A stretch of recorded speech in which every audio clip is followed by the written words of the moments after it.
Hello दोस्तों, स्वागत है आपका हमारे चैनल पर। हमारे करेंसी नोट पर मुद्रा का मूल्य 17 भाषाओं में लिखा होता है।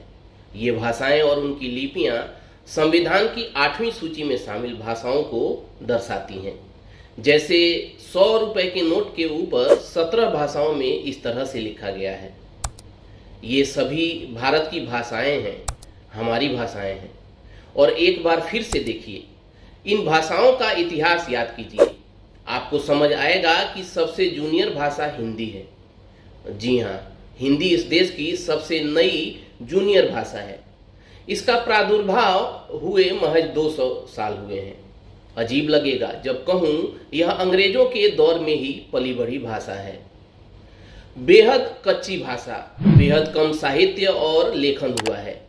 पहली कहानी रानी केतकी की कहानी एक मुस्लिम लेखक इंसा अल्लाह खां ने 1803 में लिखी। पहली हिंदी अखबार 1826 में उदंत मार्तंड आया। पहला उपन्यास 1883 में देवकी नंदन खत्री का चंद्रकांता है। धनपत राय उर्फ मुंशी प्रेमचंद ने इसे साहित्य की भाषा का दर्जा दिलाया। उनका पहला नॉवेल महज 1920 के आसपास आया। इसके मुकाबले तमिल, कन्नड़, मलयालम, पंजाबी, बंगाली, सिंधी, बंगाली तो अपने क्षेत्र में कम से कम 1000 साल से बोली जा रही हैं। संगम साहित्य के नाम से तो 3री-4थी सदी को दक्षिण संगम का काल कहा गया है। भाषा का व्याकरण, उसका शब्द भंडार और गहराई साहित्य और सांस्कृतिक गतिविधियों की उंगली पकड़ समय के साथ खड़ा होता है। तो कहने में कोई झिझक नहीं होनी चाहिए कि नई होने के नाते हिंदी साहित्य का दायरा बहुत छोटा है।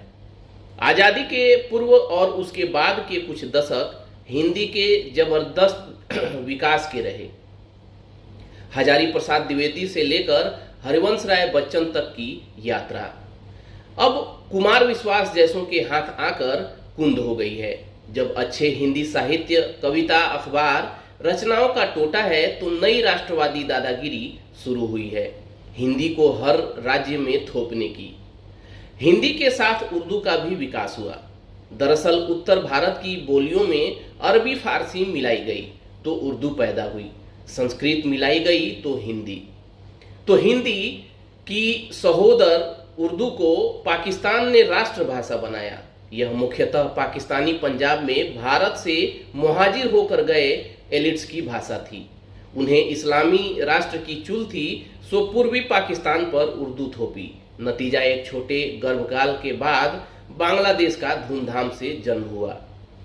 तो सहोदर बहनों में से एक हमारी उर्दू मौसी ने एक देश तोड़ लिया। हिंदी माता अभी स्कोर नहीं कर पाई है।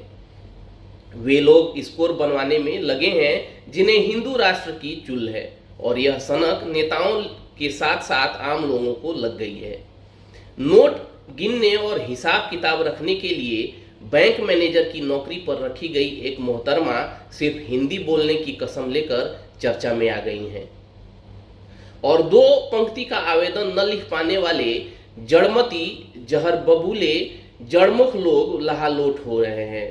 दीदी लाएगी क्रांति, हिंदू स्टेट बैंक बनाएंगी। चीन से खबर आती है कि उसने 10G इंटरनेट का टेस्ट कर लिया है, आर्टिफिशियल सूरज बना लिया, 500 किलोमीटर चलने वाली बैटरी कार बना ली। यहाँ खबर आती है दीदी ने क्रांति कर ली, भैया ने औरंगजेब की कब्र खोद दी। उधर नेता के खून में सिंदूर उबाल मार रहा है।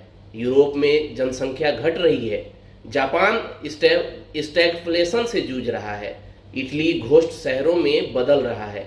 स्पेन, इंग्लैंड में जॉब नहीं है। यूएसए को फिर से ग्रेट बनना है। यहाँ इन्फ्लेशन, बेरोजगारी, कर्ज, सोशल टेंशन, 1000 मसले हैं, लेकिन हमको हिंदू बनने से फुर्सत नहीं है। जो हम जन्म से हैं वही बनने में इतना एफर्ट कौन लगाता है भाई। एक जाहिल आदमी में इस देश को जाहिलों द्वारा जाहिलों के लिए इकोसिस्टम बना दिया है। 140 करोड़ का देश सेंसलेस मुद्दों में लगा है। भाषा सिर्फ संपर्क का जरिया है। जो मोहब्बत फैलाए वो भाषा जिंदाबाद। जो भाषा नफरत का वाहक हो जाए उसकी पक्षधरता छोड़ दीजिए। और ये वीडियो अगर अच्छी लगी तो लाइक, शेयर, सब्सक्राइब जरूर कीजिए।